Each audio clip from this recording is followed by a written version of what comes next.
दोस्तों, मेरा नाम डॉक्टर मस्तान है, founder Greek cancer academy from Poona.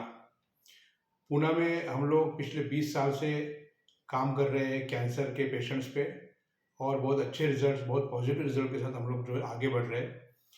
इसी सिलसिले की एक कड़ी के तौर से दोस्तों एक केस आपके सामने मैं प्रेजेंट कर रहा हूँ।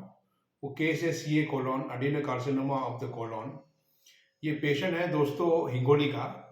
पेशेंट की एज है 45 और उसका इलियोस्टमी हो चुका है, यानी उसका जो है कोलोन निकाला जा चुका था, उसके बावजूद भी जो है लीजन बाकी था और वो लीजन बाकी रहने की वजह से उसको काफ़ी तकलीफें थी और बहुत ज़्यादा वो प्रॉब्लम में था पेशेंट। किसी ने उस पेशेंट को हमारा एड्रेस दिया, डॉक्टर नवेद जो है हिंगोली की, उन्होंने जो है रेफ़र किया और मार्च में उनका सर्जरी हुआ और अप्रैल से उन्होंने फिर हमारे पास ट्रीटमेंट शुरू किया और आज तकरीबन 6 महीने के बाद यूनानी मेडिसिन से उस पेशेंट का जो बचा हुआ लीजन था वो ख़त्म हो चुका है। तो हमारे पास जो है मार्च की रिपोर्ट है जिसमें वो लीजन दिखाई दे रहा था और अभी जो है नवंबर की रिपोर्ट है, 4-5 नवंबर की, 2 दिन पहले की, उसमें उनका जो सीटी स्कैन है वो नॉर्मल आ चुका है। इसका मतलब वो पेशेंट डिजीज़ फ्री हो चुका है।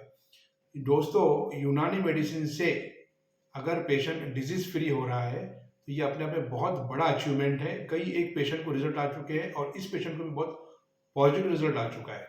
तो ये रिपोर्ट दोस्तों मैं आप लोगों से शेयर कर रहा हूँ ताकि आप लोगों को भी यूनानी मेडिसिन में एक कॉन्फिडेंस बिल्डअप हो कि अगर पेशेंट किसी भी वजह से सर्जरी के बाद भी अगर या कीमो के बाद भी अगर उसको तकलीफ हो रही है और लीजन ख़त्म नहीं हो रहा है तो यूनानी मेडिसिन एक बहुत बड़ा, बहुत बेहतर विकल्प या ऑप्शन जो है ये साबित हो सकता है। तो दोस्तों रिपोर्ट आपको मैं बताना चाह रहा हूँ। ये इनकी फर्स्ट रिपोर्ट है, ये मार्च की।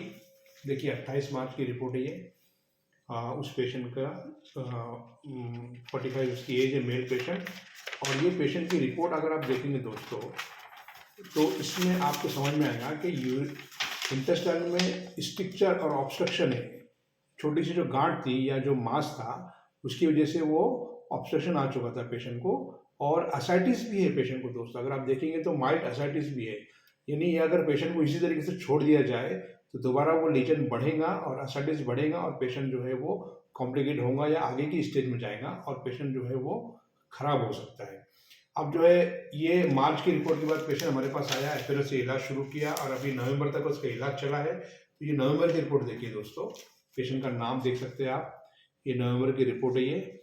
और नवंबर की रिपोर्ट का अगर आप कंक्लूजन देखेंगे, इंप्रेशन, आपको समझ में आएगा कि उस पेशेंट की रिपोर्ट पूरी तरह नॉर्मल आ चुकी है और वो पेशेंट डिजीज फ्री हो चुका है।